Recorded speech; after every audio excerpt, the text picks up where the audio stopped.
Ashton, first let me say I'm really sorry to hear about your friend passing away. It's always difficult when you're young and something like that happens, but I'm glad to see that you found a way to make meaning out of something that's so traumatic and hurtful.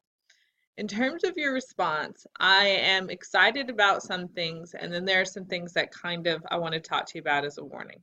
So, the first thing that excites me is the level of reflection that went into this response. This was not a boring or a cliche response.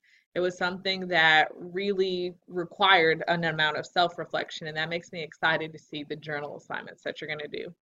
The other thing that I liked is you didn't try and shoot for a ridiculously long response. And I'm glad to see that because it was about the quality of your response, not the quantity here. I asked you for an introduction, body paragraphs, conclusion. And even before I knew what had happened in this response, I was interested in it because you took the time to actually introduce the subject. You kind of moved from a very general to a specific event. You got your thesis in the exact place that I'm looking for it at. So overall, good job in nailing those parts. The thing that does concern me is that some of what I'm looking for in terms of this being a narrative is missing here. So remember, a narrative is about telling a story in a thought-provoking way. It's incorporating those sensory details. It's incorporating in some of that dialogue. So what exactly did your sister say to you when she chose to come into the room to have that talk with you? That's the kind of stuff that readers will really find meaning in because we all search for the words to deliver difficult or bad news. Now, the idea of like this incorporating those sensory details or dialogues, that's going to change because you're going to be writing an illustrative essay next. But what's not going to change is grammar and mechanics. And that's the final thing I want to talk to you about. There are two places that I'm going to focus on for this response. So the first is the second sentence right here. Myself, along with many others, can often forget about how blessed we are to live the lives that we do. So the two things that concern me in this sentence are that lives should be lives. You're talking about multiple lives that belong to an individual. But even more alarming is this myself. So let's talk about the difference in me, myself, and I. And I think it's easier to actually start by looking at I and me. So I is a subject, and a subject in a sentence is just the doer of an action. I perform something. So I slapped her, right? Me is a part of a predicate. It's the recipient of an action. I would say she slapped me. I would never write me slapped her because me doesn't perform actions. Me receives them. Myself is a reflexive. So it means that this is something that I only do to myself. I wash myself.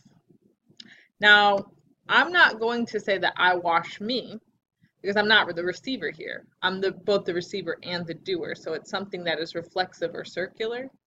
And so when I look back at the sentence that she originally wrote, what you really mean here is I, along with many others, often take for granted or often forget how blessed we are to live the kind of lives that we do. So just keep that in mind in the future.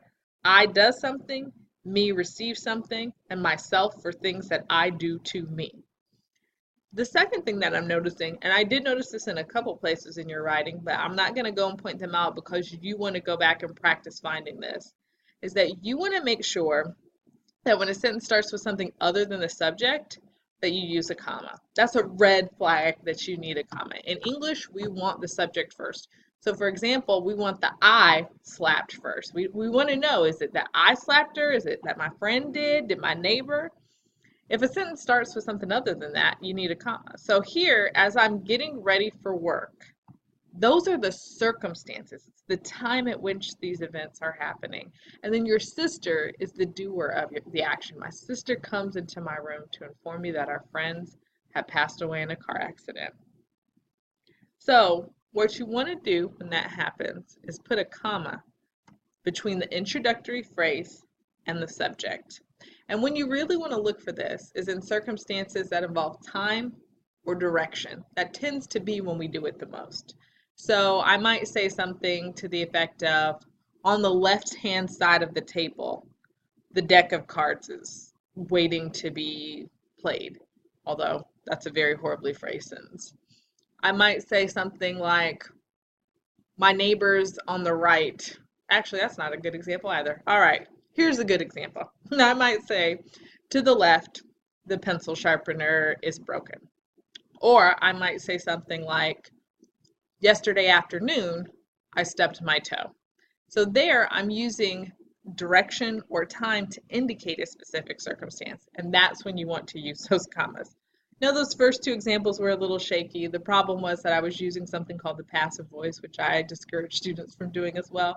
So if you have questions about that, feel free to stop by my office. Overall, you're on the right track. I definitely recommend drafting early, always going by the tutoring center to get additional help proofreading. Remember that you're welcome to send your work to me prior to submission to get some feedback from me, but I'm looking forward to seeing your future responses.